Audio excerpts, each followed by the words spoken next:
라이브 방송이 주택임대사업자의 모든 것 2025년 개정판이 이렇게 나와가지고 특집으로 해서 이제 주택임대사업자와 관련된 최근에 이제 개정된 내용하고 그다음에 유권 해석 변경된 내용들을 중심으로 한번 꾸며봤거든요.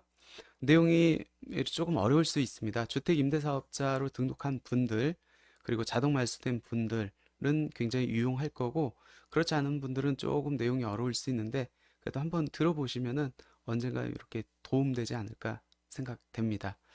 남송님, 큐님, 박선희님, 송성경님, 예, 감사합니다. 그럼 시작해 보도록 하겠습니다. 가감세무TV 3월 라이브 방송 2025년 3월 26일 날 8시 이제 시작합니다.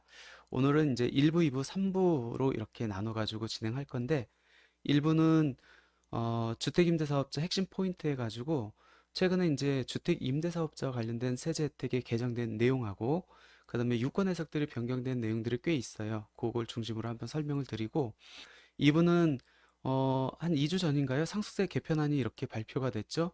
지금은 유산형인데 유산 취득형으로 이제 2028년도부터 시행할 예정이다라고 이렇게 발표된 게 있습니다. 그래서 어떻게 바뀌었는지 궁금해 하시는 분들이 좀 있을 것 같아 가지고 한번 쉽게 한번 제가 설명드려보고 3번은 늘 하던 식대로 여러분들이 궁금해 하시는 부동산 세금과 관련된 뭐 취득세, 재산세, 종부세, 양도, 상속, 증여까지 해가지고 여러분들이 이제 질문 주시면 거기에 대해 바로 답변 드리는 시간 이렇게 갖도록 하겠습니다. 예, 제1부 2025년 주택임대사업자 핵심 포인트입니다. 몇 가지 테마를 갖고 준비를 해봤습니다. 임대주택과 관련된 어떤 좀 주의해야 될 것, 또 쟁점되는 내용들, 그리고 유권 해석 변경된 내용들을 준비를 해봤고요. 그 첫 번째 주제는 단기 임대주택의 재도입입니다. 2025년 6월 4일부터 이제 재등록할 수 있게 되었죠. 한번 임대주택 관련법이 어떻게 흘러갔는지 한번 정리 한번 해볼까요? 2025년 9월 16일 이전에도 임대주택법은 있었습니다. 근데 그때는 의무임대 기한이 3년이었고 이게 이제 계속 바뀌었거든요. 근데 그 이전 거는 너무 오래됐으니까 제가 2025년 9월 16일 이후 부분부터 어떻게 변경됐는지 한번 설명드려 볼게요. 2005년 9월 16일부터 2013년 12월 4일 그 기간 안은 매입 임대주택만 있었습니다. 우리가 임대주택을 취득 유형에 따라서 크게 두 가지로 이렇게 구분하거든요. 매입 임대주택, 건설 임대주택. 매입 임대주택은 내가 소유권을 취득해 가지고 등록하는 임대주택이고 건설 임대주택은 내가 신축해서 등록하는 임대주택을 의미합니다. 이때는 단기 장기 없이 하나만 있었기 때문에 그냥 내가 취득해 가지고 임대사업자로 등록했다 그러면 그냥 명칭 자체가 매입 임대주택이었습니다. 이때 의무임대기한은 5년짜리였죠. 2013년 12월 4일까지 이렇게 매입 임대주택 5년짜리 하나로만 운영되다가 2013년 12월 5일 날에 준공공 임대주택이 민간임대주택법에 이렇게 임대주택법에 이제 도입이 됩니다. 그러면 매입 임대주택 5년짜리고 준공공 임대주택 10년짜리인데 이 매입 임대주택은 건설 임대주택의 반대 개념으로 그동안 명칭을 썼는데 이 준공공 임대주택이 새롭게 도입되다 보니까 매입은 어떤 취득 유형에 따른 이름인데 준공공은 10년짜리라 보니까 조금 밸런스가 안 맞죠. 그래서 2015년 12월 29일 날 임대주택법이 민간 임대주택에 관한 특별법으로 이제 삭제되고 다시 제정됨으로써 이때 명칭을 바꿉니다. 그래서 매입 임대주택을 단기 임대주택, 그 다음에 준공공을 그냥 준공공 이렇게 하면서 임대 기한이 너무 길다. 그래서 5년짜리를 4년, 10년짜리를 8년짜리로 이렇게 단축시킵니다. 그렇다 보니까 용어에 또 혼동이 생겨요. 하나는 단기, 하나는 준공공. 좀 안 맞죠. 그래서 2018년도 7월 달에 준공공 임대주택의 이름을 장기로 바꿉니다. 그러니까 결론적으로 4년짜리 단기, 8년짜리 장기 이렇게 운영해 왔습니다. 그러다가 2020년 8월 18일 이때 이제 임대주택과 관련된 큰 틀이 이렇게 바뀌죠. 단기 임대주택을 폐지시킵니다. 그때 당시에 폐지되는 임대주택의 범위를 두 가지로 구분했죠. 단기 임대주택 다, 그 다음에 장기 임대주택의 아파트를 폐지시키면서 얘네들은 더 이상 임대주택 등록 못해. 그리고 얘네들은 폐지되는 유형이기 때문에 의무임대 기간이 경과되지 않았더라도 잦은 말소를 할 수 있고 의무임대 기간이 경과되면 자동 말소를 시켰습니다. 그렇다 보니까 2020년 8월 18일부터 현재까지는 장기 임대주택 10년짜리만 있었는데 이번에 2025년 6월 4일부터 단기 임대주택이 재도입됩니다. 근데 우리가 알고 있는 단기 임대주택은 몇 년이었죠? 예전에 5년, 그 다음에 중간 사이에는 4년, 이번에 도입되는 거는 6년짜리입니다. 법이 2024년 12월 달에 이렇게 개정됐고 시행일은 공포일로부터 6개월이 경과한 날부터 시행하기 때문에 지금은 지자체에 등록하러 가도 등록을 할 수가 없습니다. 2025년 6월 4일 이후부터 이제 등록이 가능하다라는 겁니다. 그래서 민간임대주택법 제2조 6의 2에 단기임대주택이 도입이 됐고 얘는 6년짜리다. 그리고 중요한 거는 아파트는 단기 임대주택으로 등록을 못 합니다. 장기도 지금 등록을 못 하잖아요. 그러니까 아파트는 임대주택으로 등록할 수 없고 아파트를 제외한 뭐 도시형 생활주택이라든지 연립이라든지 다세대, 다가구 뭐 그런 것들은 6년짜리 단기 임대로 등록할 수 있다라는 겁니다. 이렇게 단기 임대주택이 이제 새롭게 재도입돼요. 그렇다 보니까 첫 번째 우리가 생각해야 될 거는 단기 임대주택은 예전에 폐지되는 임대주택 유형에 해당돼 가지고 의무임대 기한이 경과되기 전에 자진 말소를 할 수 있었고 의무임대 기한이 경과되면 자동 말소가 됐었는데 그럼 이번에 새롭게 재도입되는 단기 임대주택도 자진 말소 또는 자동 말소 대상이 됩니까? 라는 의문이에요. 근데 우리가 민간 임대주택법에 의해서 자진 말소, 자동 말소가 되려면은 법에서 어떤 주택을 일컫냐면은 민간임대주택법 제2조의 5 이게 장기 임대주택 중 아파트거든요. 그리고 제2조의 6 단기 임대주택이거든요. 여기에 해당이 돼야 되는데 아까 새롭게 도입되는 단기 임대주택은 제2조의 6의 2호에 도입이 됩니다.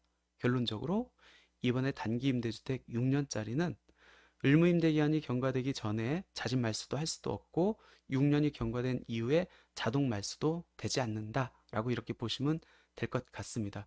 그렇기 때문에 여러분들이 단기 임대주택 6년짜리 한번 뭐 내가 등록해 볼까? 조금은 신중할 필요가 있어요. 왜 그러냐면 등록하면 최소한 몇 년은 유지해야 된다는 거죠. 6년은 가야 됩니다. 물론 6년 이전에 매도를 할 수 있긴 한데 그 매도가 되면은 과태료가 3천만 원씩 부과가 되기 때문에 이 단기 임대주택으로 등록할 때는 조금 더 신중하게 나한테 실익이 있는지 없는지를 명확히 구분해 보고 실익이 있다고 했을 때 그때만 이렇게 단기 임대주택으로 등록해야 된다. 그럼 여기서 이제 의문이 있겠네요. 그럼 단기 임대주택 등록했었을 때 내가 얻을 수 있는 득, 즉 세제 혜택은 뭐지? 실은 뭐죠? 득과 실이 있을 텐데 실은 공적 의무 준수죠. 6년 동안에 임대차 계약이 바뀌면 계약 신고를 해야 되는 거고 보증보험도 가입을 해야 되는 거고 임대료도 5%밖에 이제 못 올리고 그게 내가 얻는 실이라고 하면은 그 반대급부 내가 단기 임대주택으로 등록했을 때 얻는 득을 생각해 보면은 세제 혜택이겠죠. 그 세제 혜택 중에서 이 세 가지 혜택을 적용받을 수 있다는 겁니다. 첫 번째는 종합부동산세와 관련된 세제 혜택이에요. 종부세 세제 혜택은 뭐죠? 종부세, 합산 배제.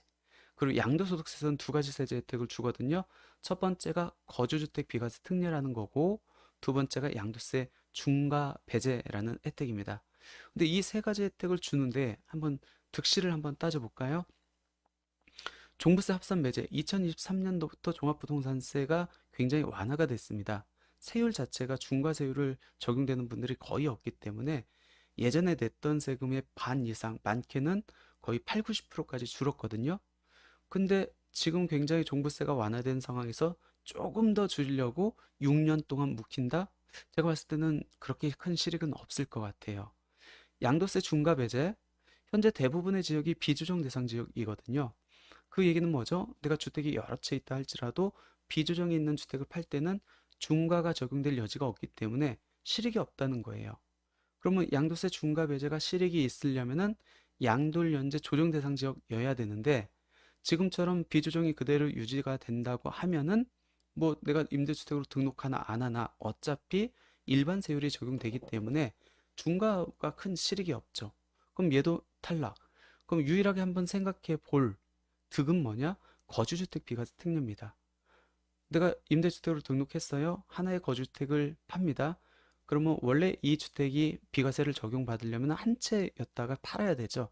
근데 임대주택으로 등록하고 법소정 요건을 충족했다고 하면 임대주택은 없는 걸로 보기 때문에 내가 2년 이상 거주한 주택을 팔 때 비과세 혜택을 받을 수 있다는 게 거주택 비과세거든요. 얘는 나한테 실익이 있을 수 있죠. 한번 예를 들어볼까요? 내가 서울에 집을 한 채가 있어요. 지방에 어떻게 하다 보니까 오피스텔을 5채 아니면 도시형 생활주택을 5채 받았습니다. 그럼 서울에 있는 집을 팔고 싶어. 비과세로. 이걸 비과세로 받으려면 오피스텔이나 도시형 생활주택을 다 팔고 마지막 한 채로 남아서 비과세를 받든지, 그러면 그게 제일 편한 방법인데, 그렇게 하려면은 이 5채를 다 팔아야 되잖아요. 근데 지금 주택 경기가 많이 안 좋잖아요. 특히 지방 같은 경우에는 주택 자체, 특히 도시형 생활주택이라든지 연립주택이라든지 다세대 주택이 거래가 잘 안 되거든요. 그러면 이 5채를 언제 팔지 어떻게 알아요?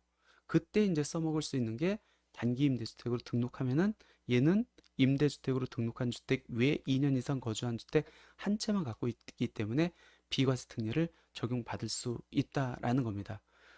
사람들에 따라서, 상황에 따라서 거주택 비과세가 굉장히 유리하게 적용될 수 있다라는 거예요.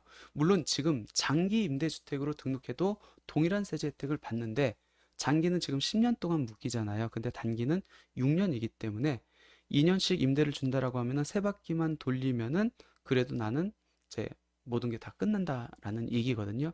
그럴 때 이제 거주택 비과세가 그냥 유용하게 써먹을 수 있다라는 겁니다.